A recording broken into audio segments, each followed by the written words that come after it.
just want to thank you for being patient and waiting with us. Some of the people did arrive, and so thank you so much for that.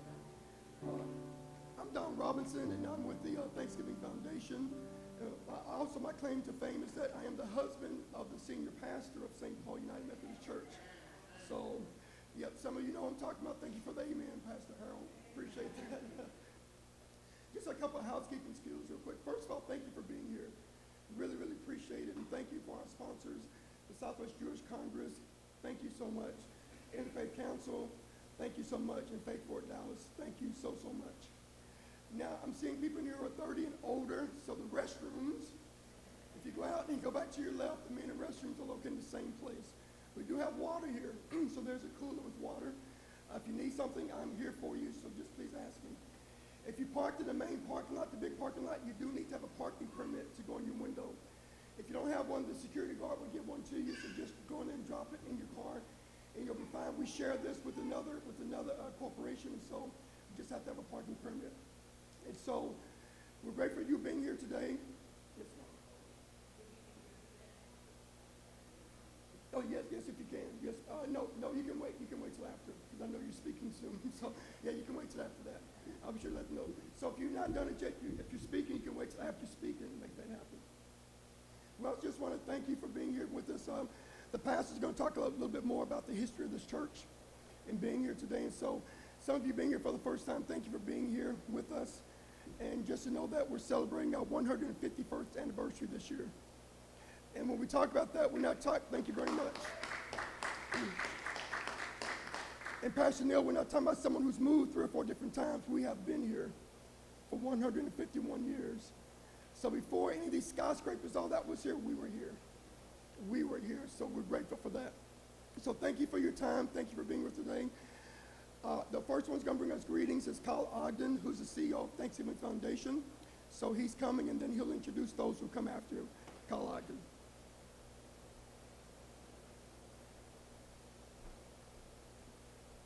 Thanks, Don, and thank you for being here. And it's my great pleasure to welcome you on behalf of the Thanksgiving Foundation and our great friends and co-event sponsors here, the Southwest Jewish Congress. So thank you for that.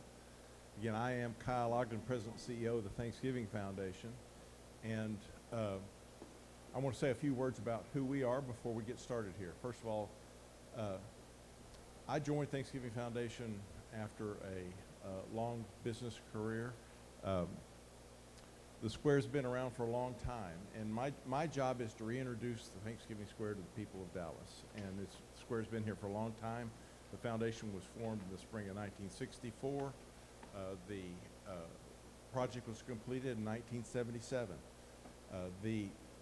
So this was all happening alongside of the other important projects of Dallas,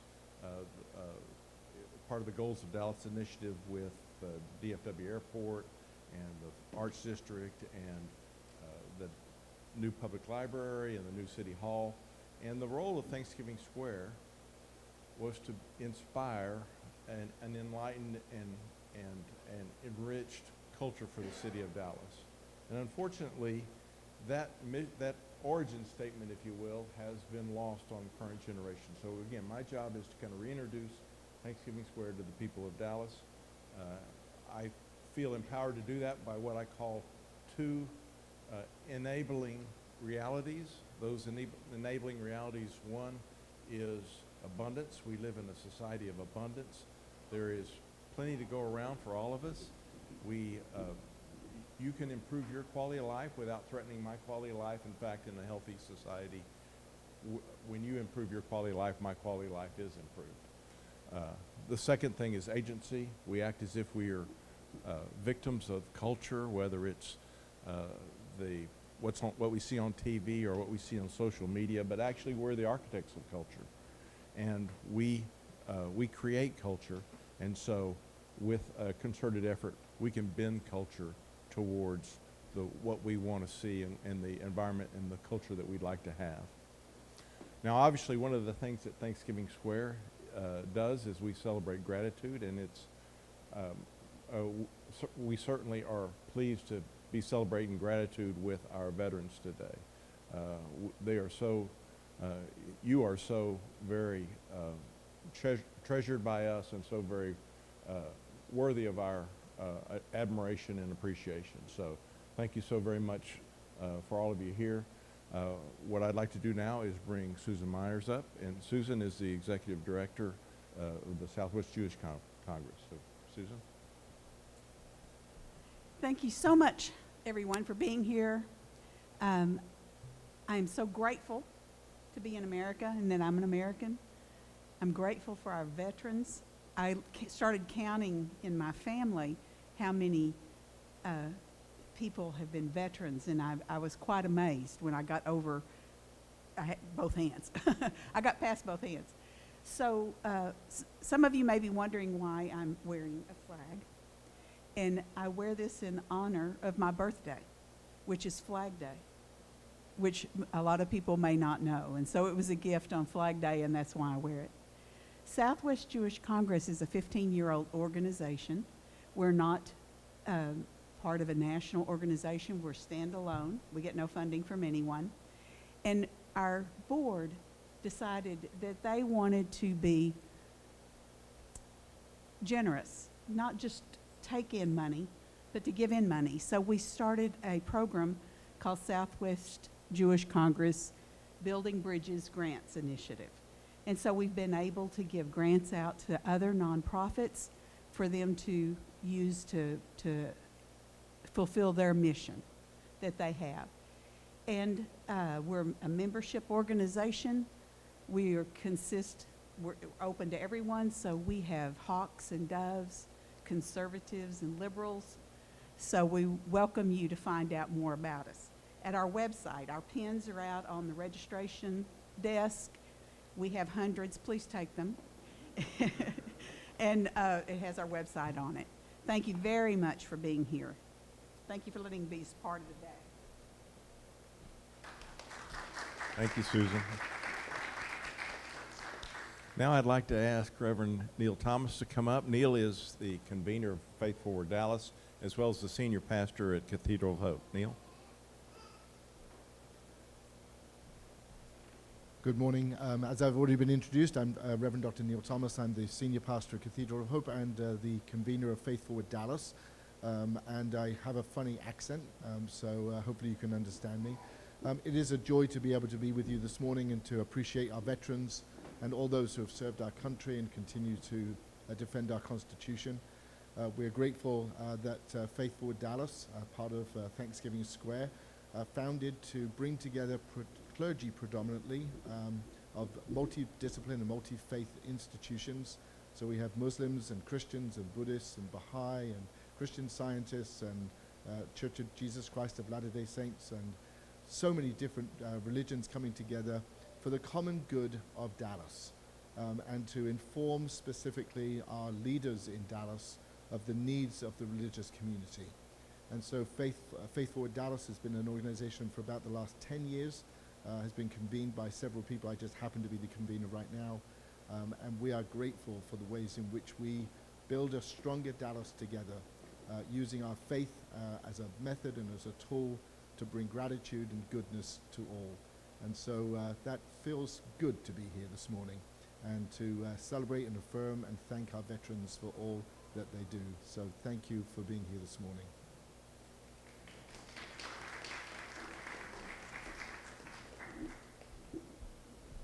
Thank you, Reverend Neil. Now I get to introduce our host. Dr. Lucretia Fossen is the senior pastor here at St. Luke's United Methodist Church. And so please come tell us about your church and welcome us. Thank you.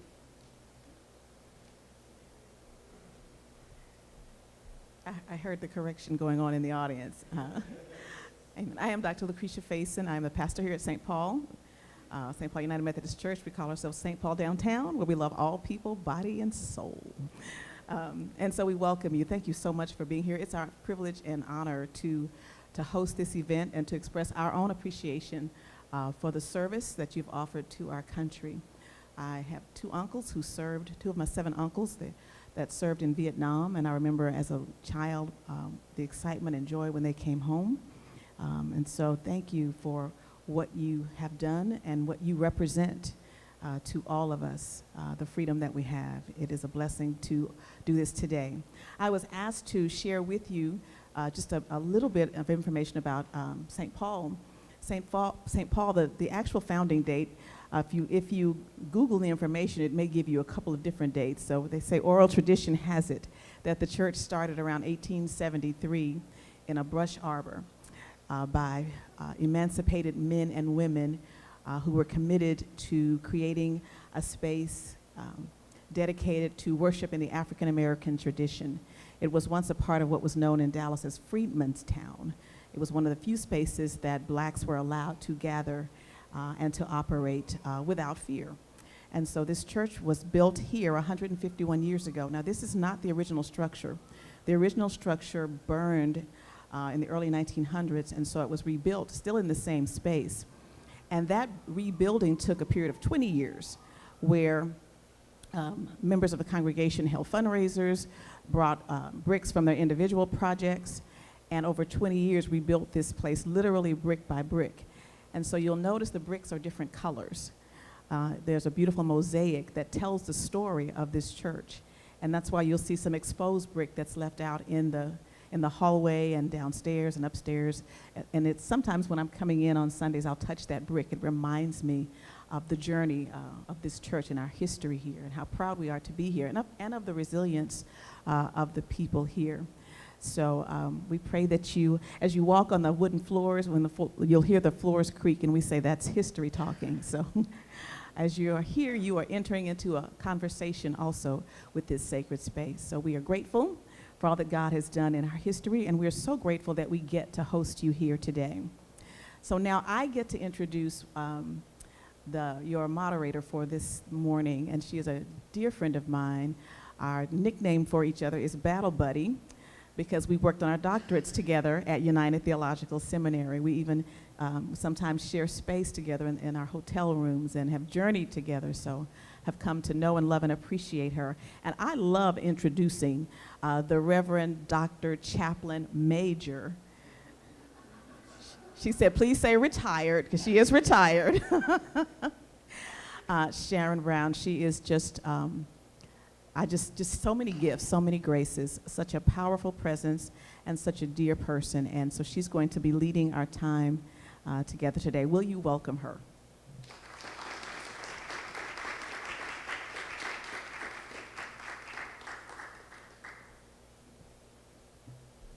Good morning to every one of you. I am not as vertically challenged as others. I think yes, and I do have one of those, as you can, the blue does not do me justice, but this is an Army uniform, okay. Not Air Force, because it's blue, but this is the Army dress uniform. As a chaplain of the United States Army, retired, it would be inappropriate for me to begin to have conversation if we did not, in sacred space, offer a prayer. Y'all won't fault me for that, will you? Okay. Let us pray. Holy One, we thank you for this opportunity to be in your presence, to be gathered with our brothers and our sisters, to talk about what it means to be a veteran of this great country. You have been with so many of us in times of struggle, times of pain, times of sorrow. We have depended upon you when we had to ask those difficult questions, when the lives of others have ebbed away in our presence. And so, Father, for our heroes and our sheroes in our midst, we ask your presence, your love. I ask, God, that you would, by your hand and your love, heal the spaces where we hurt, the places where nightmares and daymares still stalk us. We ask that we would sense the presence of your hand in our lives. And may all our conversations today be leaning towards times of healing and restoration. We thank you for the sacred stories that we will hear today, because we know that we will be enlivened and uplifted by hearing them and experiencing them. Thank you for healing our hurts and hearing our prayers. It is in your holy name we pray. Amen. Okay. I think it would be appropriate for us to allow our guests to make it to the stage, because if not, there won't be a time for us to transition. And when they get to their spaces, we will start with conversations about who folks are. Oh, am I missing one? I'm short one.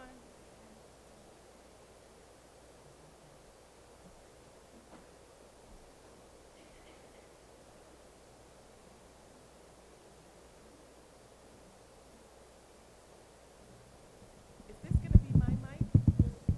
Okay.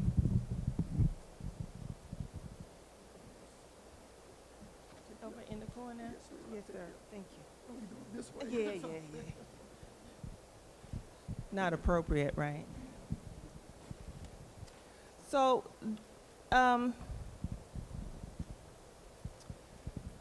this morning we wanted to have kind of like a facilitated conversation to begin to talk about what it means to be a veteran, and to hear the stories of these great folk who have offered their lives in service to the country. I will confess, let's start first. I will confess that I am the youngest person here on the stage. And because I am the youngest, and a little bit about me, I just retired 1 August of 2024. Oh, bless the high name of God. After 33 years, 3 months, and 26 days. That's what they put on my orders, so I'm going to go with that. And so I'm in my uniform because I was snookered, because I thought somebody else was going to wear their uniform. But the reality is, and I have to explain this because folks usually ask, why don't we wear the uniform? 3 months ago, I took this uniform off, and I've been eating a lot of Krispy Kreme donuts. And so part of my challenge is not to allow any of my buttons to come shooting across the room. The challenge also for these great folks who have also retired, one is to find their uniform and hopefully fit in the uniform. So many of us don't wear our uniform, not because we don't like y'all, but because we can't fit in the uniform. All right? Okay. Did I do well at helping y'all? Yeah, that's because they shrank.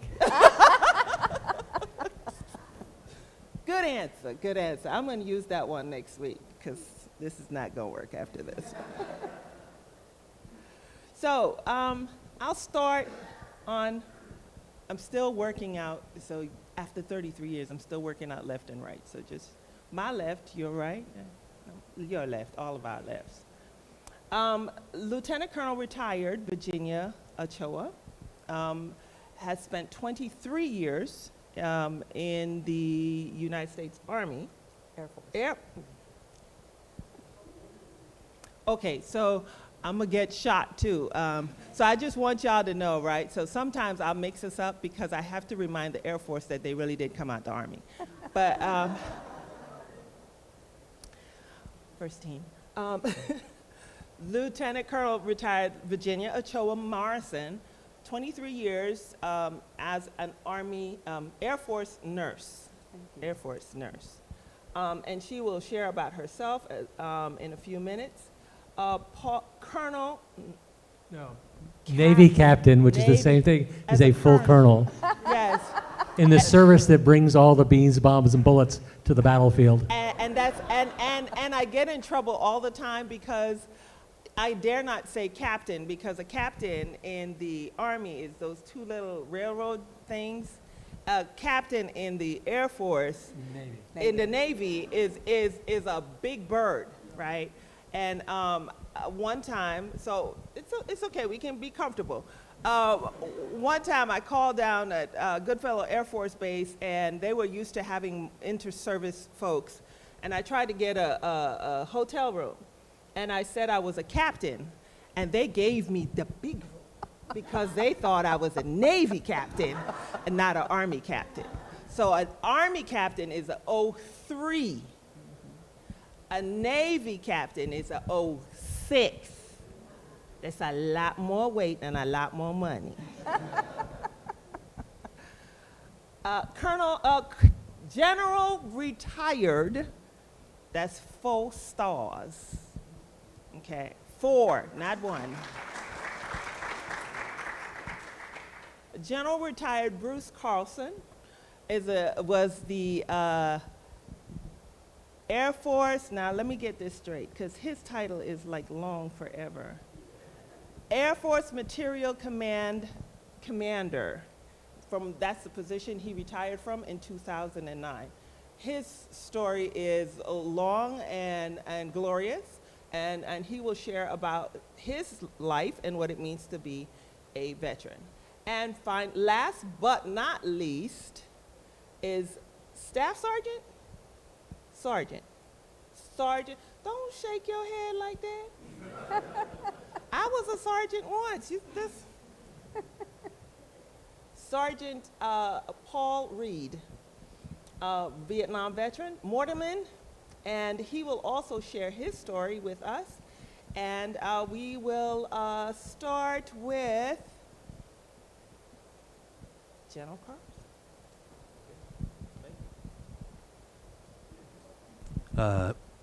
Well, I'm not going to stand up unless you have a problem hearing me. The whole uniform deal is, I know it's easy to make light of it, but there's a tragic story behind mine, and I'm sure that this will bring some of you to tears. I have actually shrunk, and that's why I can't wear my uniform.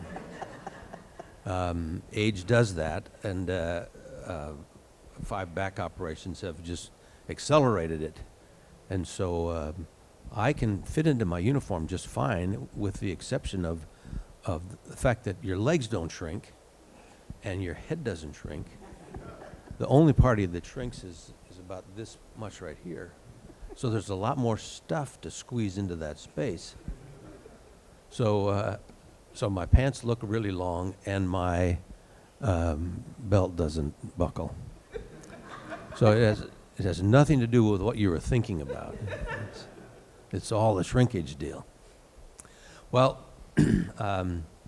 let me just share a couple of events that happened in my life that focused me on this idea of being a serviceman and what it means. When I was a young captain, Air Force captain, at 03, I was sent to, I guess I was a lieutenant when I went over there, to Thailand at the end of the Vietnam War. And I spent a year over there, and when we came home, well, we'd all gone over, you go over in your uniform, not your Class A uniform like Sharon has on, but your white, in our case it was a blue shirt and navy or blue pants, and your black shoes, and you never wear them again until you come home. So over there for a year, and it's time to come home. And we got together for the pre-brief for departure. This was the day before we left, and they said, we want you to wear your uniform, but you have to take your uniform off depending on where you stop, either at Clark Air Force Base in the Philippines or in Hawaii at Hickam. And of course, people were not, wondering why. Well, the reason is if you go into Los Angeles, San Francisco, Seattle, Denver, any one of those airports where you land, you're not going to be welcome if you have your uniform on. Society doesn't like you much anymore, or doesn't like you very much right now. And I remember thinking to myself, gee whiz, I just spent a year over here in a not very pleasant place, doing really unpleasant things because of my respect for my country and the feeling I have about it, and yet I can't wear my uniform anymore. So most of us reacted about the same, thought that was just odd. So now, fast forward, not quite 20 years, I was in an airport, I won't tell you where, but I was in an airport and had my uniform on. And I had one of those delays that is just long enough so that you have to find something to eat, but short enough that the airline won't pay for it. And you've all been on one of those, right? And you have to go eat in the airport, and what normally costs $4.99 at McDonald's or whatever costs $24.99 at an airport. But anyway, I had to eat. So I went in and I found a seat and sat down and had a sandwich, and when I went up to pay my bill, the cashier said, your meal's been taken care of. I said, what do you mean? She said, well, somebody paid for it. I said, I don't understand. And she said, well, you've got a uniform on, and somebody paid your bill. And my mind flashed back immediately to my return to the United States almost 20 years ago. What a change there's been in our country. What a remarkably good thing that is. I can't tell you what it does for the morale of young men and women who are coming home. Now, we don't have this issue like we did here 7 or 8, 10 years ago, but where plane loads of them would come home, and they would get off the airplane having traveled for probably 25 or 28 hours, and they have their what we used to call BDUs or ABUs, their battle dress on, and they get off the airplane, and all the way down the corridor, people are standing up and clapping and applauding. And I just can't tell you what that means. And here we, as I reflect on it, we live in a country that takes time every year. It didn't really start formally until about 1917. The holiday was declared, I think, in 1911, but in 1917 we began to observe this tradition of once a year we take a day and honor our veterans. And the beginning of that was, of course, the 11th day of the 11th month in the 11th hour, when the end of the Great War, that war that was to end all wars, was finally over. And we stop what we're doing and honor our veterans. I think that's a remarkable thing. Now, I wrote down a couple of things because I think they're interesting and important, and they are about or around some people that I knew. At one point in my career, I was the military assistant to the Deputy Secretary of Defense, and so I dealt every day with not with the Secretary of Defense, but with his military assistant and with the Chairman of the Joint Chiefs and whatnot. And at the time, the Chairman of the Joint Chiefs was a man named Colin Powell, and then he went on to become the Secretary of State and whatnot. He was a very, very dynamic guy, and he knew me by my first name, and usually had some terrible things to say about me every time I walked in the office, because I had a different color uniform than he did, but he always did it with a smile on his face, and I thought that was remarkable.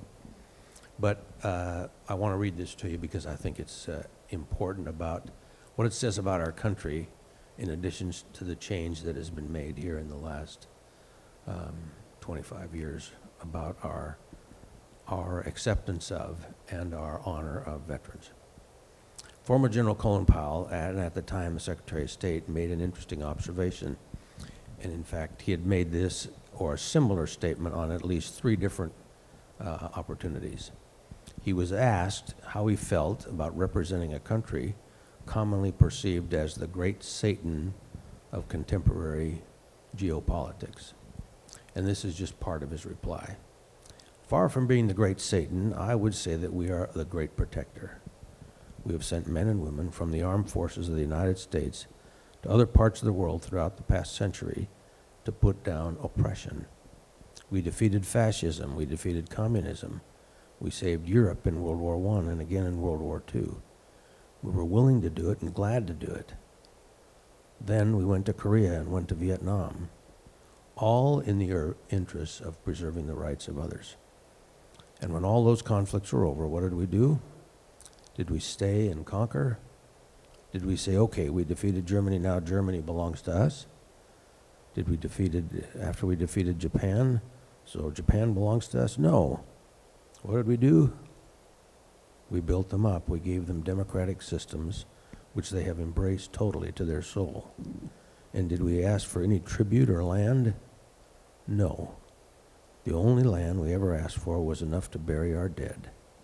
That is the kind of nation we are.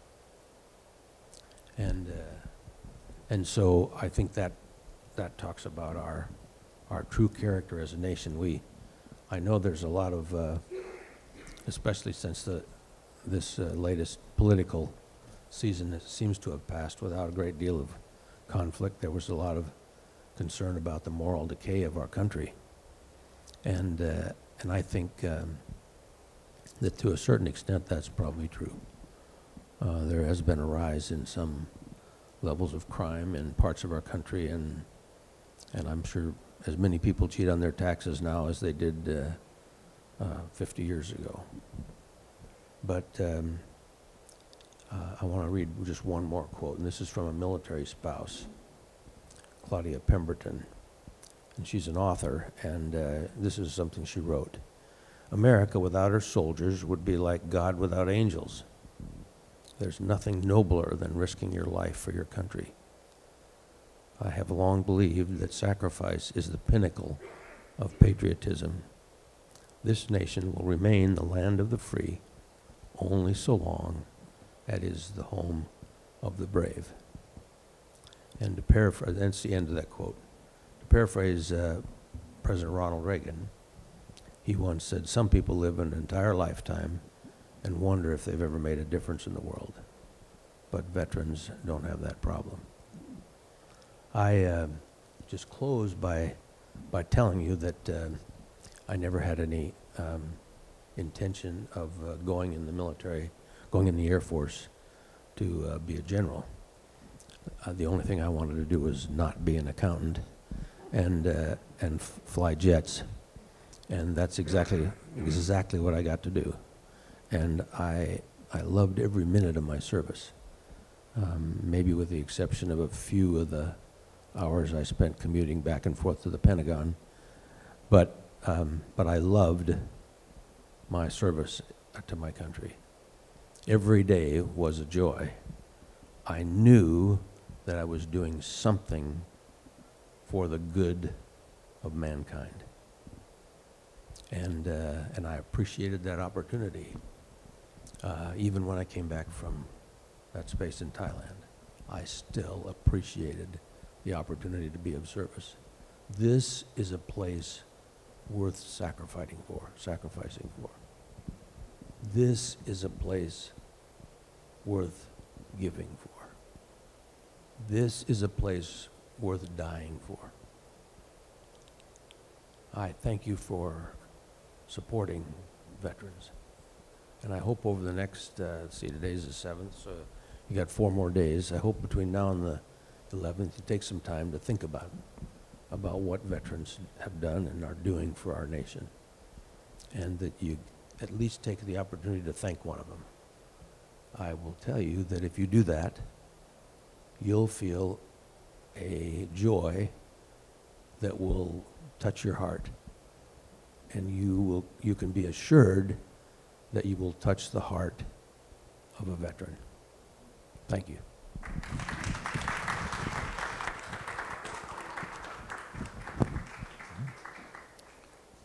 We'll have some further questions. but can we hear from Captain Marc Liebman at this time? Yeah, so I'm a retired Navy captain, naval aviator.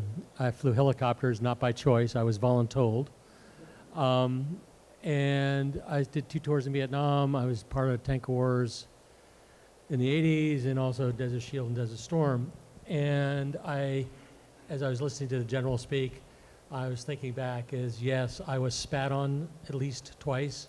I had the tires slashed on my car back when I could barely afford new tires. And also I was spat on in Penn Station while I was wearing a uniform in 1973 between my first and second tour in Vietnam.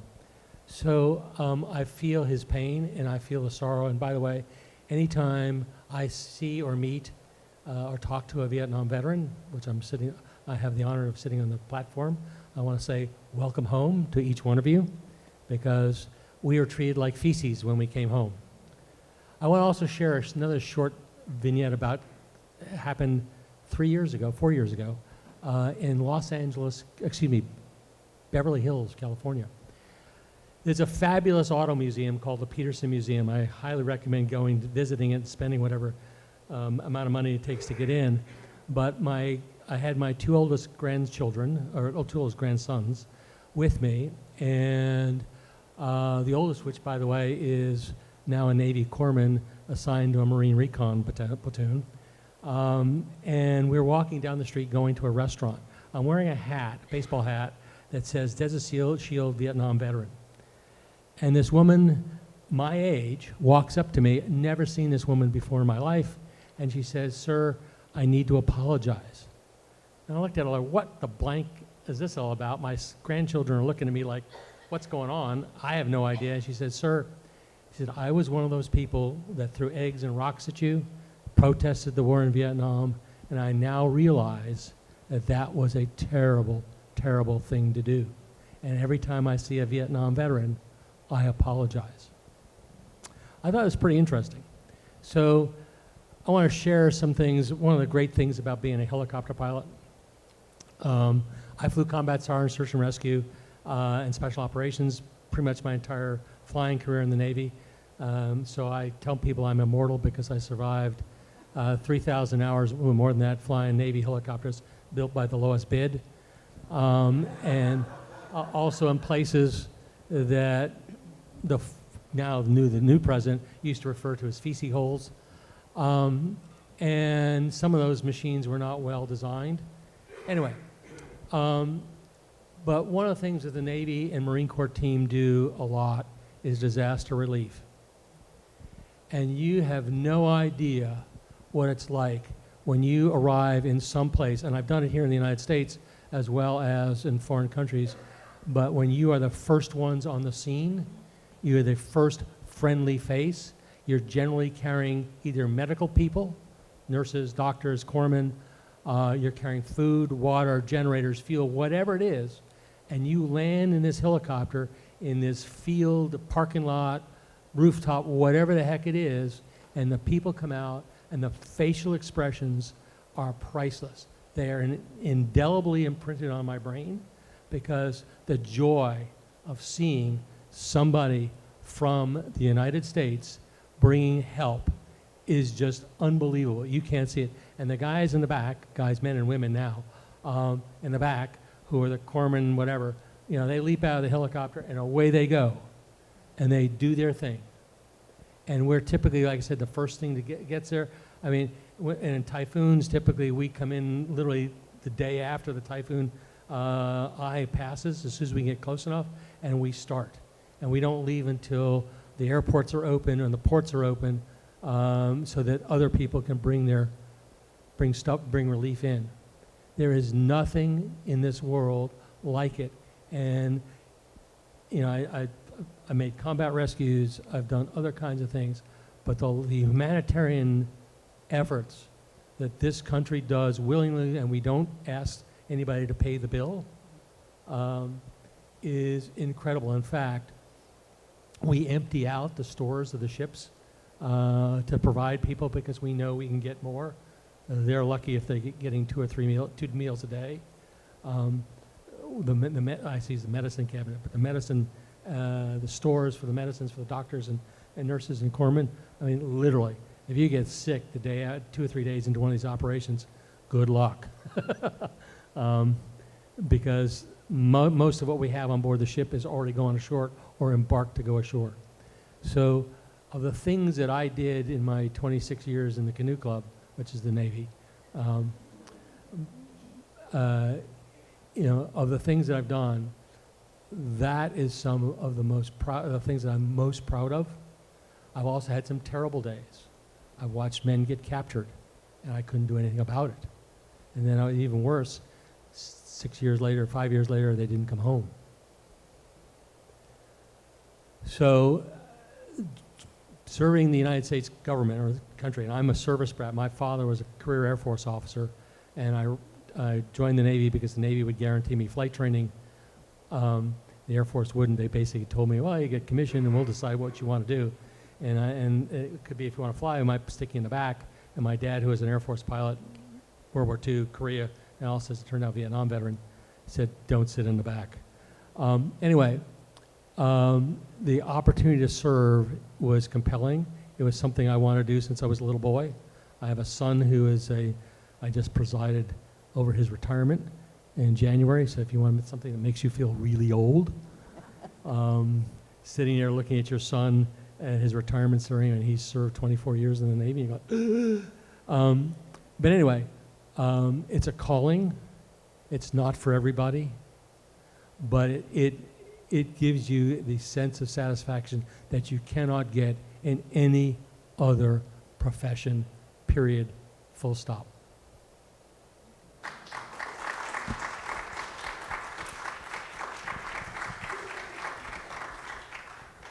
Colonel Ochoa Morrison.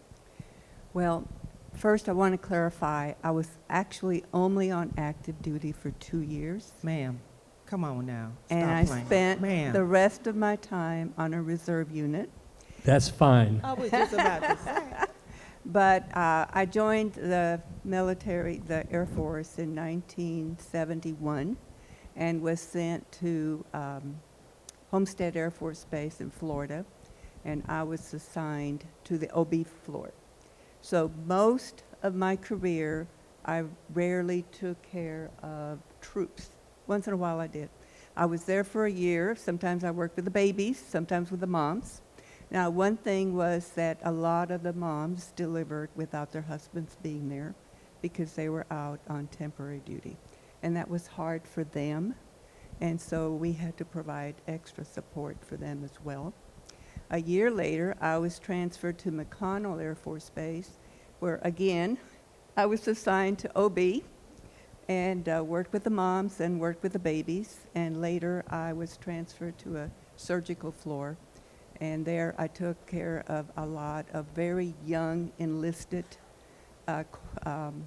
personnel who often needed extra instructions on how to take care of themselves so they wouldn't extend their wounds, etc. Also took care of some of the wives who came in for surgery and some of active duty personnel who came in. And then I got out and went to Carswell Air Force Base and joined the 20th Medical Service Squadron. And our mission was to backfill or be there for Carswell. So on weekends and on summer tours, we didn't go out to Europe or anything like that. We went to and worked on the wards at Carswell Air Force Base. And when the Gulf War started, we were activated because most of the personnel from Carswell went off to Germany. And so we were there really just a few weeks, and then they came back. And then I went back to my reserve unit and was the education coordinator, making sure that our nurses and our corpsmen were trained, because we still provided care to the hospitals where we would go in the summer, which mainly was Carswell. One time I went all the way to England Air Force Base in Louisiana. So we staffed the hospital there for 2 weeks. And I do want to say that nurses have served in the military for a long time. In World War I, when it started, a lot of nurses volunteered because they wanted to take care of their brothers, their cousins, and other men who served in the military. They wanted to take care of them. And the same thing happened in World War II. However, the powers that be would not commission them. So they were not commissioned until 1947. But currently, there are a lot of nurses who serve on active duty as well as reserve, but on active duty. And just to let you know, and I know you know this, I'm sure you do, in every conflict, there have been nurses. And in World War I and World War II, some of them were in, they were in areas where the war was just a few miles away. So they had to go through a lot of experiences that they probably didn't want to. Also, during the Vietnam era, about 7,000 nurses served in Vietnam, and most of them were in the Army. They took care of wounds that were terrific, and they saw a lot of things they had a lot of experiences that really were troubling to them after they came back. And this is probably not something a lot of people know, but a lot of them have written books about it, about their experiences. And so it was traumatizing for them. But I just want to say that I enjoyed my time in the military, otherwise I wouldn't have stayed for so long. I met a lot of very nice people, and some of them I still communicate with today. And unfortunately, a lot of them have passed away as we're all getting older. I myself at 81, and the other day I fell, and fortunately I didn't hurt myself. So I'm going to need help going down the stairs, just to let you know. Thank you.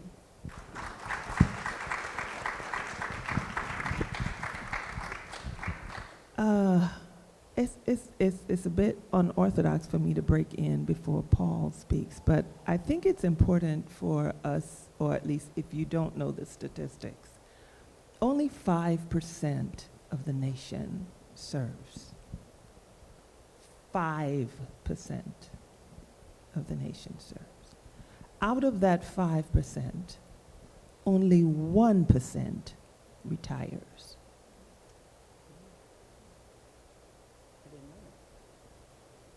5% serve, and out of that 5%, only 1% makes it to at least over 20. Over 20 and above. 20 is the magic number. So I want to thank you all for enduring like a marathon to the end. I'll get to this a little later, but Colonel Ochoa makes it seem like what she has done or what she did in the military is insignificant. Reservists are what we call citizen soldiers. They are the folks who 1 week in a month, 2 weeks out of the year, put the uniform on and stand ready if there's anything that is needed to be done in their branch of service. So I say this because I used to be a reservist, and so I'm just gonna brag on my own stuff, because, you know, but sometimes I think reservists are better than active duty soldiers. They're shooting me darts from over there. No, I would see it agree already. with you because the reserve squadrons and the Air National Guard squadrons in the Army, Navy, and the Air Force have far more experienced aviators. We have gray hair. Yeah. And by the way, let me finish. In the Navy today, if you are in the Naval Reserve, they tell you when as you transition from active duty to reserve, you will spend 1 year out of every 5 being recalled for active duty. That means you pick up and you leave and you go away for a year to a year and a half, sometimes 2 years. There are now laws that prevent the employer for taking retribution against you. They started in the Soldiers and Sailors Relief Act of 1930 something or other. And during Desert Storm, we had to deal with that for the first time. And we had businesses who'd never read the law. And we had servicemen in every branch of service, because I had reservists working for me. Weren't getting paid. We're having banks and loan companies trying to foreclose on their homes and their cars. And it was a mess. And so you mentioned Colin Powell. My boss was at the time Rear Admiral Ron Zlatiper, ultimately became SINCPAC. But Ron was, or Zap as we call him, Admiral Zlatiper was at one time Colin Powell's EA. And he made a phone call when we were having all these problems, saying, look, the Bureau can't figure this out. This is a legal problem. Powell wound up calling to the Attorney General, and the Attorney General started making phone calls to some of these large financial services companies to explain the facts of the law. I mean, literally, it got that bad. So my hat's off to every reservist, because when you put on a uniform, you have your honorable discharge. Who cares whether you're active duty, guard, or reserve? Doesn't matter. You sacrificed for this country, and when you go on active duty, and I was luckily home for the birth of both my children, barely. I know too many guys who weren't there, and you just miss too many things. It's when you get on a boat and you go sail over the horizon for 6 months, you're gone. Back in the old days, we used to send letters. Remember those things? Write by hand or a typewriter. Or we got new technology in Vietnam. We sent cassettes, and I would number them, and my wife would number them. This is after I got married, and we would send them back and forth so I could listen to them in sequence. So because if not, things got screwed up. And then during Desert Storm, we had new technology called cell phones. And Ranger, which is the ship I was on, got within 5 miles of the Saudi coast. We had up on the superstructure, we had these little booths that we created out of insulation, and you literally could sign up for a time, walk up there. You had 15 minutes, 10 minutes to talk, 5 minutes to transition. There's a guy get out of the booth, another guy come in, and you could dial home into the Saudi cell phone network. And so I literally talked to my wife and kids for the 8-9 months I was gone. Vietnam, different story. Helicopter. One of the wonderful things we had was this HF radio. You may not be able to talk to the ship that you can see 10 miles away, but you can talk to a Mars station in San Diego or in Guam or someplace else. And so I literally would be in orbit off the coast of North Vietnam, and we'd dial up the frequency for a Mars station, and I'd be talking to my wife on the HF radio, and as well as we'd have them dial all the crew members. We had 5 of us on board, and we would make phone calls. And one time, a beeper went off, which meant somebody objected, and so my co-pilot was sitting here and tells his wife, "Is Mary Jean?" He says, "I gotta go." "Why?" "Gotta go make a rescue." Click, and we turned off the radio. And so poor Mary Jean is sitting there going, "What the blank is going on?" Because the wives were trained not to ask us where we were, what we were doing, but you can hear the helicopter noise in the background. Anyway, sorry, didn't mean to hijack things. Okay, let's move on to Paul Reed. Yes, sir. Well, if Paul stands, he's gonna try to preach. So Wait a second. Now, if he preached, now, Paul, if you see me move, that means I'm doing what in the old school Pentecostal. You preach too long, the bishop will come pull your coattail. So if you see me moving, I might be coming to pull your coattail. Is that amen? Amen. Usually when I start speaking, I need to ask how long do I have? You got 5 minutes. Did y'all see this gentleman come up to me? What is your name? My name is Harold Stinson. I'm one of the assistant pastors here. Back in the day when Paul was putting all of his energy into putting a book together about his experience in Vietnam, particularly one of the Vietnamese there. I worked in the post office. Back then, he called me brother.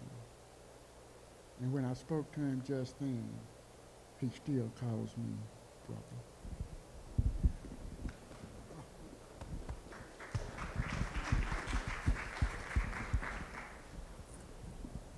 Well, thank you. That wasn't planned, by the way. That was a surprise. Anyway, just a little bit about me, because I've got now probably about 4 minutes. I'll give you back your 5. I'm from Dallas, born and raised here. At least that's what my parents told me. I remember in 1960, well before JFK was assassinated. In fact, I was downtown Dallas when that happened. I'm not going to tell you what I was doing down there, but I was in downtown Dallas, about a mile from the triple underpass. I was paying a traffic ticket. 16-year-old kid. But born and raised in Dallas, and I remember very distinctly JFK saying on television, ask not what your country can do for you, but ask what you can do for your country. So I took that in stride. In 1965, I started seeing Vietnam on television, and they showed scenes of fighting in the jungle. I don't know why that appealed to me, but it did. And I was 17 years old when I told my father I'm ready to quit high school and join the military. And he said, no, I want you to finish high school, at least get your degree. I finished high school and then signed my name on the dotted line. Went into the military, told him I wanted to be a paratrooper. I wanted to be well, I can't say that, not in public. But my next door neighbor had been a paratrooper and he served in Germany. But, okay, so I went into the military. I served with the 82nd Airborne Division at Fort Bragg, North Carolina, in the 504th Parachute Infantry Regiment, which was a very famous unit in D-Day. And those regulations that they had in the 82nd were just, to me, coming from Dallas, was really difficult. We actually had to shine our boots. You know, we had to shine our brass. And we had to have starch fatigues every day. And, you know, we couldn't have any whiskers on our face. If during Reveille, if they found whiskers on our face, they'd make us drop and do push-ups right there. So I thought nothing could be worse than the 82nd Airborne Division. And so one day I was walking past the first sergeant's office down in the barracks. We had a 3-story barracks at Fort Bragg, North Carolina. And I saw a Stars and Stripes article right on the bulletin board. It said 225 U.S. paratroopers dead. And about that time, my platoon sergeant, Sergeant Kovalenko, walked up, and I looked at him, and I said, Sarge, I got to go. He said, you got to go where? I said, over there. He said, no, wait a minute, son, do you understand they're dying over there? I said, right, Sarge, I understand they're dying. That's why I need to go. I need to go do my part. He said, what do you want to do? I said, I want to go. I want to volunteer to go to Vietnam. I'd volunteered for the U.S. Army as a Private E1, the bottom of the totem pole. You know? And I was still the bottom of the totem pole. Unlike these gentlemen up here, I can't hold a light to them. All these 20, 30, 40-year careers. Outstanding people. Outstanding. Thank you. My hat's off to you. I salute all of you. But I was a private E1, and I think by the time I went to Vietnam, I was an E4. But I volunteered for duty in Vietnam. They sent me as a replacement for one of those 225 guys that died. Put me right there in that spot looking for the stragglers that were left over from that battle. 800 wounded, 300 dead. I just replacing some guy.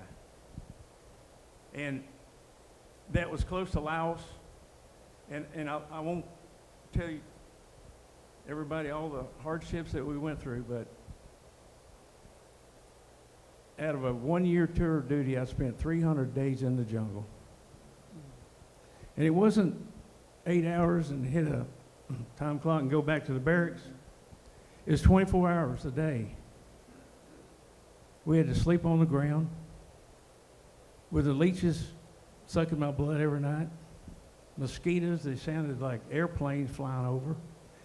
We were on duty 24 hours a day, always with the prospect of somebody shooting us or trying to kill us. Of course, we're trying to do the same to them, but it rained every day. It rained every night.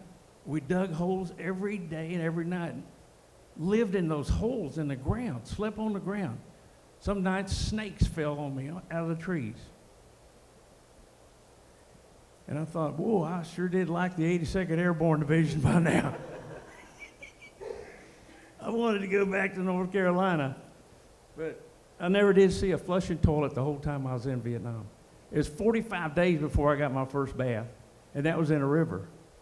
I never had a hot shower. 8 out of cans, almost every day, 8 out of cans. Opening those cans with those little P-38s, you know. Well, I developed a lot of friends, and I'm not going to talk. I could go on and on and on, but I made a lot of friends over there. I lost several friends. I'm not going to tell you the hardships that we went through, but I do want to tell everyone here that you would literally been proud of your soldiers in Vietnam. You literally would have been proud. They answered the call. Some of them were drafted. Many of them were volunteers, but they answered the call. You would have been proud of them. They fought their little hearts out. They fought for this country. This country was, like the general said, it's worth dying for. Many of them had to die. Some of the people that I personally knew, I put them on the helicopters. Unfortunately, they didn't make it back to the base. But I had a really hard time in Vietnam, but I had some good times after coming home. And am I free to share that? In one particular battle, that I was able to capture the personal belongings of a North Vietnamese officer. Those were our enemies at that time, North Vietnam. You know, most of them walked about 600 miles down the Ho Chi Minh Trail to fight us. And I went over there on an airplane. And I flew around in helicopters, making those combat helicopter assaults. But these guys walked. They walked 5 or 6. Talk about dedication. They walked down to fight us. We flew over there. We flew in choppers most of the time. But during this one particular battle, I was able to get the personal belongings of a North Vietnamese officer. And I put them in a sea ration box, handed them off to a door gunner the next morning. 10 days later, I got a letter from Mom, said, that box got to Dallas. What do we do with it? I said, just keep it, okay? So I got to talk home a couple of times on the Mars. Out of the whole year, I got to talk 2 times to my parents. Unlike now, if you're in Iraq or Afghanistan, you know, you got cell phones. They can call home. They got TVs over there. They got nice barracks and everything, or had them anyway. But what are we going to do with that box? I said, just keep it for me. Now, if I talk too long, you just get up and... Okay. All right. I love you. So I wound up, I came home, everybody said, the war's over, put it behind you. I tried that. It just didn't work. The trauma that Virginia spoke about was too much. It's taken many of my fellow veteran buddies, they died with the trauma still in their head. I'm a little bit different there, but when I met this man, I was homeless. I'd worked almost 18 years driving a truck to Canada, so I could be by myself. Couldn't stand anybody telling me what to do. No longer, I wasn't going to stand in any lines, chow lines or anything like that. But after 18 years, I wound up homeless. I'll just tell you, my parents were my safety net. I was homeless when I met this man. And that's when I began writing a book. The book was about these artifacts that I'd gotten from this North Vietnamese soldier 20 years earlier. One of the things that he wrote in his book, and by the way, I thought I had taken his life. So, and I was happy about that at the time. Because when I came home, I was an angry person, very angry, spiteful, judgmental, you might say hateful. I had a lot of hate in my heart. Should I go on? I had a lot of hate in my heart. And when you're like that, let me just tell you, when you're like that, when a person is like that, doesn't have to be a soldier, it could be anybody, but when a person has that much hatred in your heart, you're going to make bad decisions, and you're going to make bad choices. And that's what happened to me. I had so much hatred in my heart, I made a lot of bad choices. And I was a property owner up until then. Those bad choices made me lose everything I had worked for. 18, 20 years, land, houses, cars. But I wound up homeless back in Dallas, and that's when I met him. But the VA, my mother said, well, can't the VA help you? I said, I don't know, Mama. So I went down to the VA, and they said, well, you got to start talking about it. I said, why do I want to talk about it? They said, because it will help you carry out some of your emotional trauma and pain. So I started talking about it. And over the dinner table, I'm talking about some stories from Vietnam to my parents. And my mother says, wait a minute. And she left the dinner table and she came back with that box that I'd sent home almost 2 decades earlier. And I said, where's that been all these years? She said, it's been up in the attic. And so I dug through there, and there was a little book in there that looked like a diary. And I opened the pages that diary, I started flipping the pages, and it was all written in Vietnamese, but it was beautiful handwriting, beautiful ink, beautiful handwriting. She says, what does it say? I said, I don't know. She said, get it translated. Maybe it can help you. So I got it translated. And here's the crux of the story.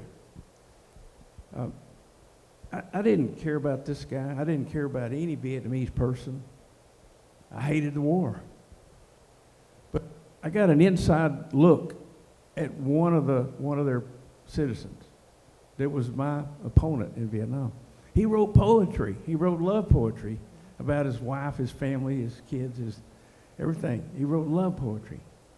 And when I read that poem that he wrote titled Love, it sounded like something that came out of the Bible. But somehow my eyes were opened when I read that enemy guy's love poem. And I could suddenly see the humanity of this person. And it was an amazing experience. Let me just tell you, because when they train infantry guys like I was for combat, they dehumanize the enemy. They teach you that they're not human. They teach you that they don't deserve to live. They teach you that they're different from you, so you'll pull the trigger. But this look in this view in this man's diary showed me a different POV, point of view. Showed me his humanity, and at that point, God changed my heart from hate to love. At that point, I was a different man. And I began seeing things, everything different. This guy had different shaped eyes than I did. He had different colored skin. He spoke a different language. He had different customs. He had different traditions. He was different in every way. He would live 12,000 miles from where I grew up. He was different in every way. But he and I had the same heart. And God showed me that heart. And I realized at that point that if I keep it's like I'm hating myself, because I was doing the same thing he was doing. I was fighting for my country. He was fighting for his. If I keep hating him, it's like hating myself, because I felt like momentarily he and I were in the same skin. And I felt like he was my brother at that point. And I realized this truth, that he and I were like one. We had one heart. Amazing. Amazing. So if I kept hating him, it's like hating myself. Well, what was the option I had? Y'all know it. Forgiveness. I screamed out, okay, I forgive him. And at that point, I felt forgiveness for myself. So I recommend forgiveness to anybody, not just soldiers. But that's what happened to me. And ever since then, I've been on a path of trying to help people see what I could see in other people. You know, differences separate us, oftentimes. But we are more alike than not. You know, if I can feel like I'm at one with an enemy guy that I fought on the battlefield and thought I killed, man, there's miracles that can happen. You know, it's like a miracle. So I was at peace with this guy who killed some of my friends, by the way. And that's why I hated him all those years. But I made plans to take all these documents to this guy's wife in Vietnam, in North Vietnam. And PBS got involved. They said, we want to take you over there if we can film it. I said, sure. So we went over there, and when I landed at Noi Bai Airport outside of Hanoi, the man that was translator, Luong Tan Ni was his name, he said, you know the guy you thought you killed? I said, yeah. He said, he's not dead, he's alive. I said, thank God the man's alive. And because I loved him at that point. I loved this man, and thank God he was alive. And so we went back to the battlefield, the original battlefield where we fought. We became the best friends. I've been back to see that guy 10 times. I loved him so much. And in fact, the healing, I think that's what we're here talking about, healing. The healing part of it was so healing, I began taking people over there and watched them heal when we introduced them to some of their former enemies.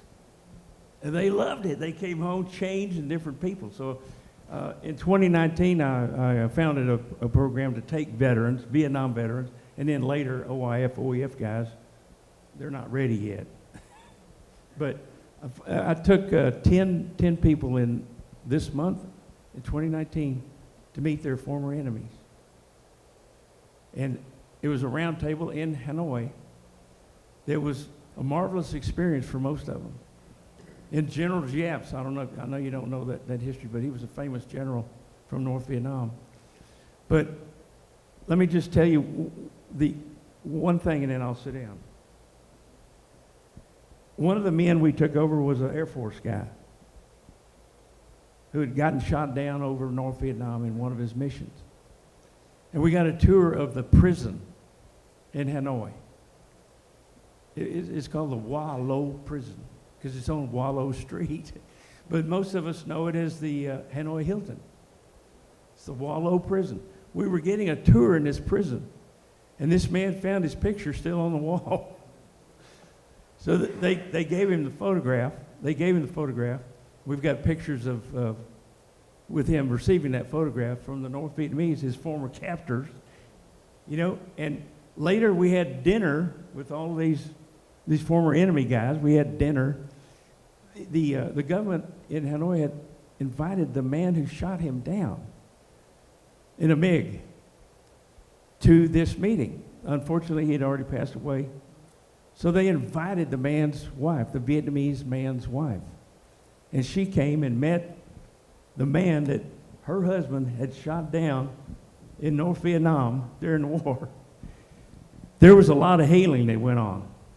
A lot of healing. Anyway, I'm going to sit down. I've had more than my share. Thank you very much for listening.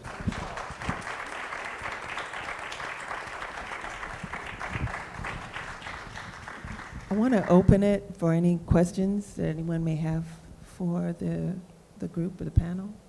Any questions at this time? I know you've had a lot to take in. Yes, ma'am.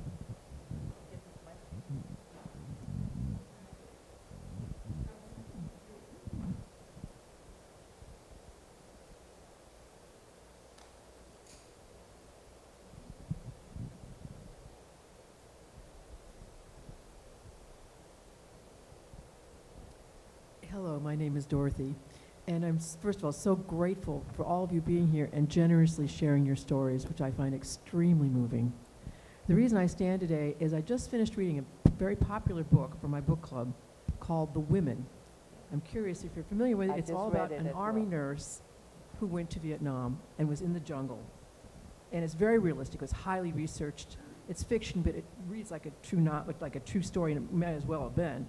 And I wondered if you've been familiar with that book and if you have any comments on it. If you know anything about it or if you've seen it. I read it a few months ago. I had read other books about World War II mainly, so it was very enlightening. And now I'm reading a book that she mentions in her book, Healing Wounds is the name of it. And it's about one of the nurses who went over there and came back. And I didn't realize this, but she is the one who was behind the statue of the 3 nurses in Washington, D.C. that I have seen many times, but I didn't know how it got there. I just started reading the book, but she says in her foreword that she had to fight Congress to get it approved.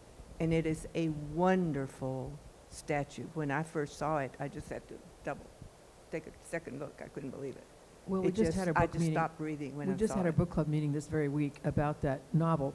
And the one thing we kept going back to was in the story, as the heroine came back from Vietnam, and of course faced all the things you'd already discussed, her biggest issue, she went to the VA, she had tremendous post-trauma, and she went to VA for help, and they said, well, there are no women in Vietnam. There were never any women. That's So right. you're There not, were you're no not a women veteran. in Vietnam. Yeah, they kept denying her. They said, oh, there are no Vietnam veterans that are women. And of course, it And was yet so wrong. 7,000 nurses Exactly. were there. So it took a long time to catch up with that. And they also said, not when I looked it up a couple of nights ago, there were also, I don't know if any of you have heard of the Donut Girls in World War II. Yep. I didn't know anything about it until I read about it not too long ago. But it was a version of them over there. Plus, there were also Red Cross nurses and other volunteers associated with the Red Cross who were also over there that I didn't know about. So there were women in Vietnam. Yes. There are also the WASPs during World They're War II, WASPs. Yes. who were screwed by Congress in this country until 1972. Yes, for those of you who don't know, WASP is the Women's Army Service Pilots. Yes. Starting in 1940, the United States Army began to recruit women who had pilot's licenses initially, and then they trained them, and these women provide essentially ferried airplanes of all flavors, fighters, bombers, transports, all over the world. They were not allowed to go in combat because, God forbid, women should get shot at in those days. And there was ultimately about 25,000 of them that served in the United States Army. And then when the war ended, by the way, they had to pay for their own travel expenses. They got paid a salary, and they were provided uniforms, but that was it. 1945 happens, the war ends, their government says, fine, thank you very much, you're done. And they were never recognized officially as parts of the United States Army Air Forces. I started as the United States Army Air Corps, and then until 1970-something when they were finally recognized and given VA benefits, they're now allowed to be buried in VA cemeteries. There's a wonderful museum out in Sweetwater, Texas, to these women. And then also the archive of all their documents is at the University of North Texas. It's a very, very interesting story. And these women did marvelous things. By the way, also during World War II, women nurses were POWs. There were a bunch of Army nurses and Navy nurses captured in the Philippines. And they survived, most of them survived the war. They were not treated well by the Japanese. I'll just leave it at that. And by the way, well, hold a second. And then during Desert Shield, Desert Storm, we had one nurse that was captured. And what? I did not know about that one. Yes. Does everybody know her story? Okay. So she was riding the back end of an Air Force HH-53 Echo that was on its way to make a rescue.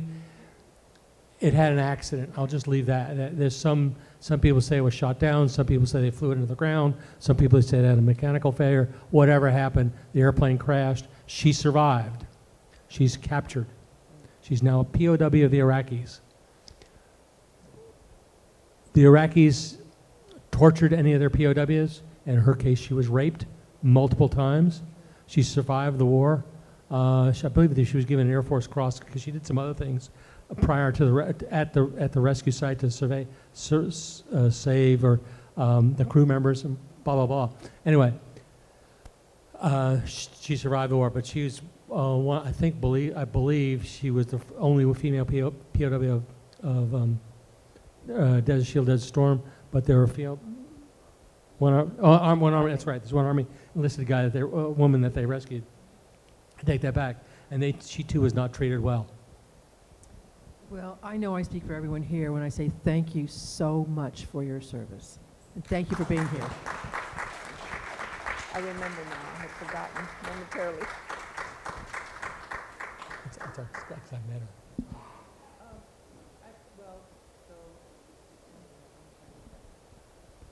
So you've heard about them, but you haven't heard about me, right? It's unfair.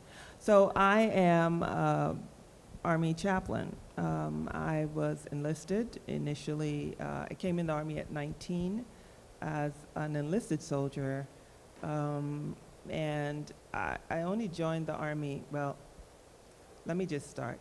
My name is Sharon Browne. I was born in England, raised in the West Indies. I'm not American. Okay. And we came to America in 1981. And when we came, a couple months from graduation, trying to figure out, navigate the systems, and my mother was like, well, what are you gonna do? You gotta make money. And I was like, oh Lord. And I went down to a recruiting office and asked the guy, hey, can I join the Army? And I wanted to be an accountant. So the recruiter said to me, well, you can be a supply sergeant. I said, oh, so what he said, well, you know, they count stuff. I didn't know. So I became a unit supply specialist in the United States Army, and my first job was as a unit armorer. I was responsible for the small arms of the weapon. That means I still know how to assemble and disassemble everything from a .45 all the way up to a .50 caliber machine gun. So did all of that, and I became a Christian in the Army because of a female drill sergeant who I just watched her life, and I was just impressed by the fact that she was actually able to be nice and like people while she had that hat on. And so fast forwarding all of that stuff, I decided to get off of active duty because I had 2 small children, married at the time, 2 small children, and ended up going to the reserves, still as a supply sergeant. still is a nice Christian. And then something strange happened, and I felt like God was saying, hey, I would like to, have a conversation with you, and I'd like to use you. And I was like, I don't think so, because where I'm from, women don't do this stuff. And ended up, as you can tell, I lost the argument. And I decided that I wanted to begin to follow God and follow the call of God on my life. Now, this is the Reader's Digest abridged version. So if you have time and a lot of coffee, I can tell you the dirty details. I started, life happened, got divorced, ended back up. I was living in Washington State, ended all the way back up in New York City, which is a totally different story. And trying to rebuild my life, I ended up at a Roman Catholic Ursuline undergraduate school. That's why I told Paul the other day, I consider myself a theological and ecumenical mutt. So I went to a Roman Catholic undergraduate school, United Methodist Seminary. I did time in a United Methodist church, I say it like that, right? Served in a Dutch Reformed church, hang out with Missouri Synod Lutherans. Because I live in New York, I know how to sit shiva and eat good bagels and a good bialy. But it was when I was completing my undergraduate studies that my professors kept saying to me, you need to go to seminary. And I was like, I'm not trying to go to seminary. I'm trying to rebuild my life in New York City and make some money. So, as we say in New York, what had happened was 9/11 happened. And on September 11th, I was standing at Ground Zero.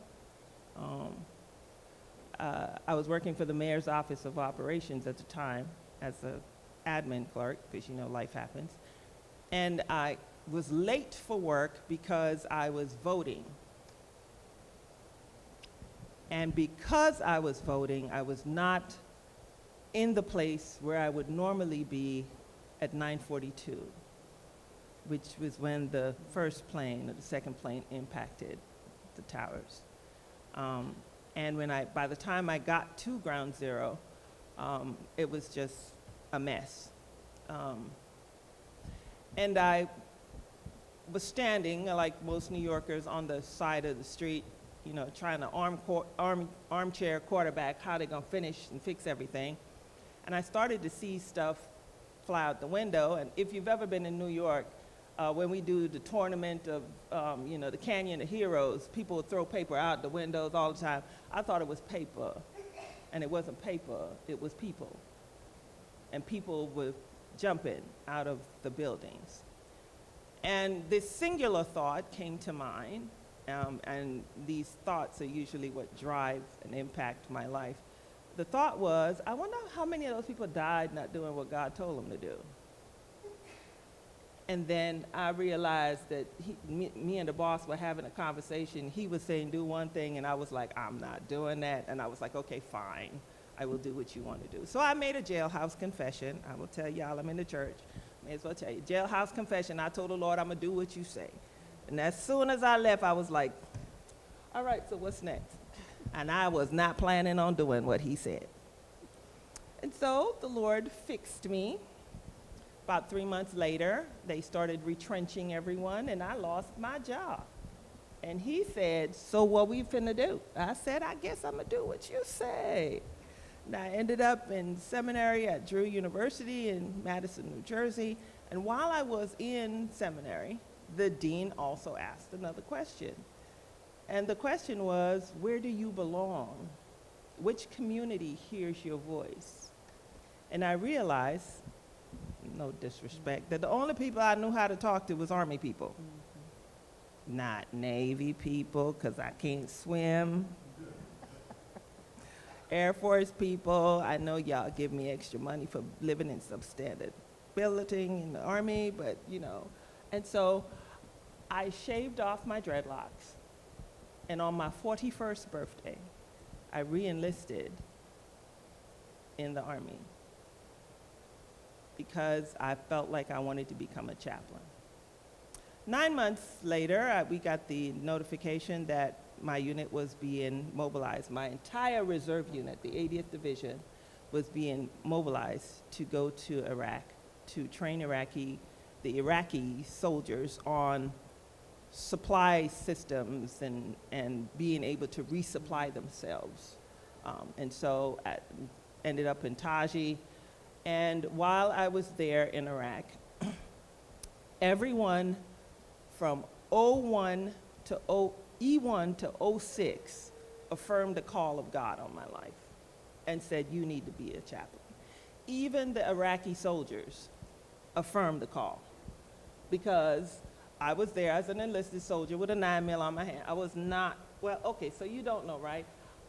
Army chaplains are non-combatant, well, chaplains are non-combatants. We are the only person on the battlefield who is not authorized to carry a weapon per the Geneva Convention. So the chaplain will not have a weapon. I trust God, or whichever God I believe in, and my assistant to have my back. In some churches, we talk about armor bearers. The chaplain is the only person who has a real armor bearer, and that is my assistant. And so my assistant, you know, I went, but that time I was enlisted and I had a weapon. And so I explained to the Iraqis what I was doing. And they were asking me, well, what do you do for a living? And I said, I work in the church. And the Iraqi said to me, oh, you're a woman, you work in the church? Are you a nun? And I said, no. And they talked again, they said, oh, you work in the church, you have children. You're a nun. I said, no. And then eventually I said, you know the imam? I said, yes. I said, you know how the imam stands and tell you what to do? Yes. I said, well, I'm like the imam. And they huddled around, and they were like, and they looked at me, and they huddled around. And then one of them said, it's America.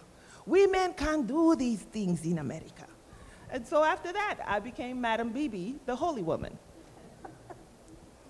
I let you know all of this because women only started serving as chaplains in the United States since 1973. We celebrated our 50th anniversary of women being able to serve as holy people or clergy folk in the military. First female chaplain was actually a woman by the name of Ella Hobart, who served with the 1st Wisconsin in the Civil War. But Secretary Stanton would not approve her commission because she was female. And so we have been in this struggle of attempting to find women to serve in sacred spaces. There are probably active duty, Army. We're about, what, 250,000, maybe 200, well, I don't know. But there are only about 65 to 70 women on active duty with a force that large. 65, 70. We can't get enough women to support us in this journey. So the female chaplains are about 4 to 5% of the chaplain corps, and the Army is 16% female. So there is a disparity. So if I'm looking for somebody who understands my trauma, understands the fact that as a woman, I'm having postpartum depression, or I may have issues in my life that I might feel more comfortable talking to a woman with, I might not find one. And so the uniform here is also for y'all to understand, the little girls to understand that you can do this too if you're interested. My best assignment, or at least most memorable assignment, and I'll ask all of you to tell me what yours was probably being on Japan during the earthquake and the tsunami.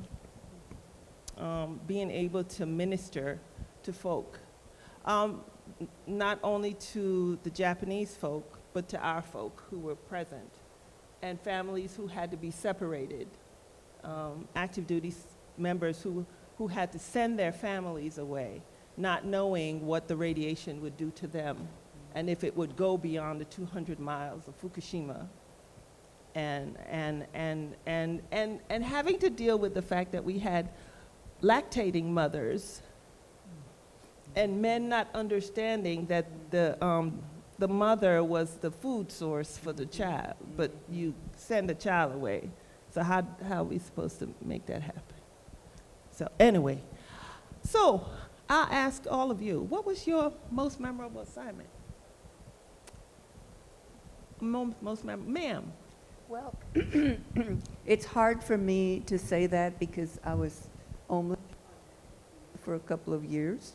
But I enjoyed being in the reserves. I met a lot of very nice, accomplished individuals who had, most of them had served on active duty, and some of them had served for several years, but they came for one reason or another to serve there. I think that they probably have better answers.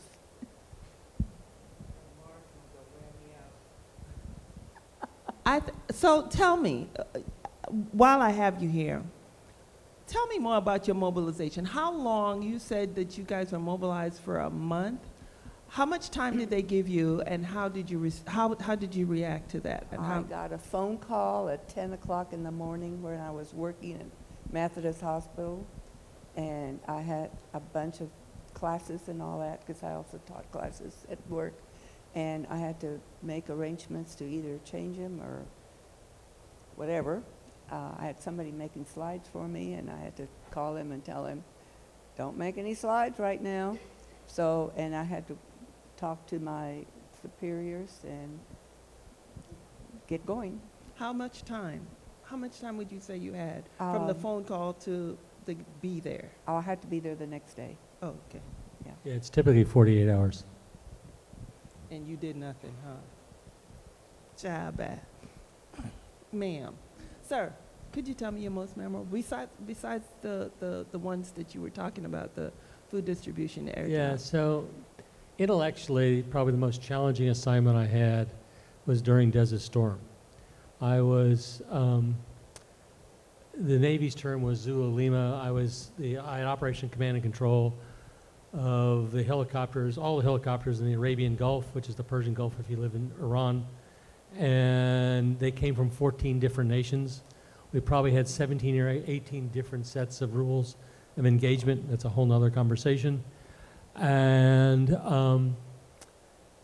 so what that drove me to doing was having to task detachments of foreign helicopters based on our ROE, rules of engagement, as opposed to what the mission and the mission requirements. So that was problem one. Problem two is I had to deal with, because I had the mission sets that we were flying, which is everything from search and rescue to logistics to law enforcement to Lord only knows what. So, and then plus the fact I was flying. And I averaged about 2 to 3 hours of sleep a day for about 70, 80 days. And it was, but from an intellectual perspective, it's probably the most interesting and gratifying exercise or assignment I ever had. And so I'll just leave it at that. Okay. Oh, hold a second. I want to say something about what Paul said about enlisted people. The enlisted people are the key to the success of the United States military. Yes. There are 18 and 19 and 20-year-old men who maintain the helicopters that I flew. Should they turn a wrench wrong, leave a piece of equipment in the wrong place, not safety wire and nut, I wouldn't be here properly. I wouldn't be here. And then in the back of my helicopter, I had the bravest people in the world, young men, and now they're a woman towards the end of my career, who are rescue air crewmen. These are people in peacetime who will willingly leap out of a helicopter in the middle of the night that's dark and stormy to go rescue a pilot or a survivor in the water that's 10,000 or more feet deep, thousands of miles from land. There are creatures in the water who would look at him as a morsel on a tasty meal, and the hopes and the faith that I will find him again.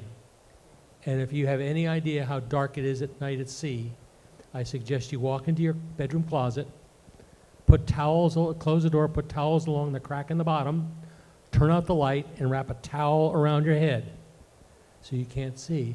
And now you have your idea of a well-lit night at sea where there's no moon. And these kids, because they're young, sometimes they might be as old as 25 or 30, would do this. And the enlisted people are the key to the success that I had as a naval officer, as a naval aviator. And that's all I want to say about them. General? Well, I know it's closing time here, but I never had a bad assignment.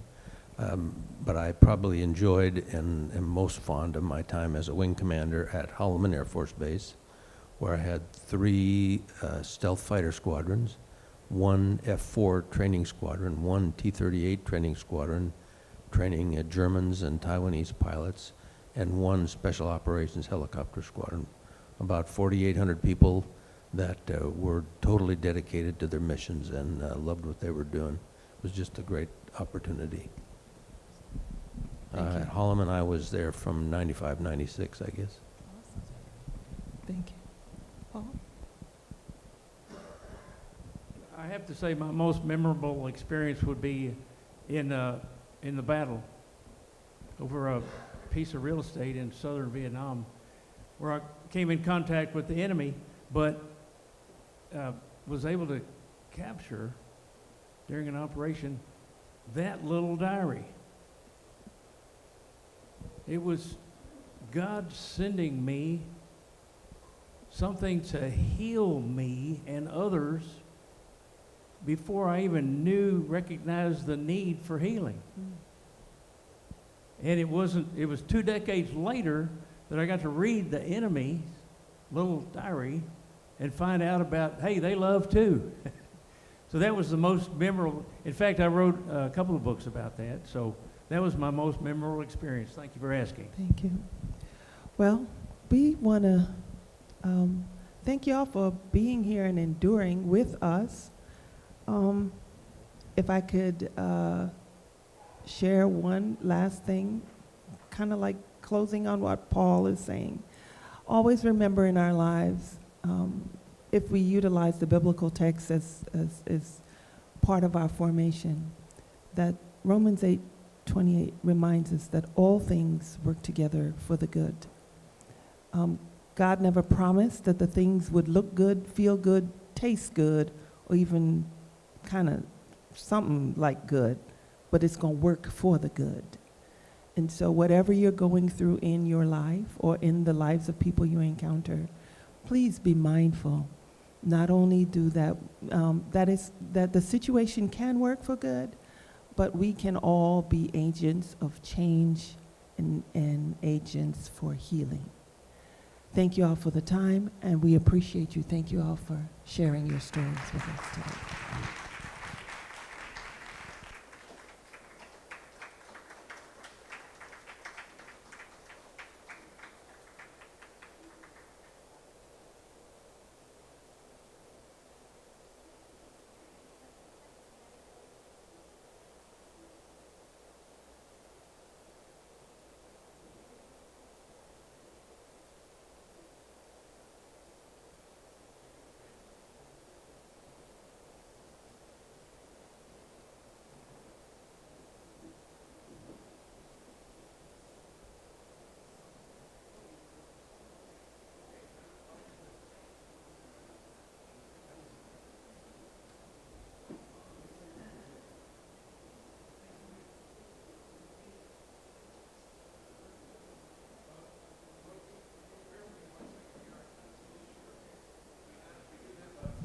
Here you go. There's a closing song.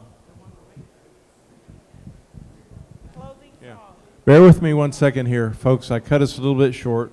We have a closing song here, and we'd like to have performed. So if you'll bear with us 1 second, we'll get that on the agenda here. Thank you.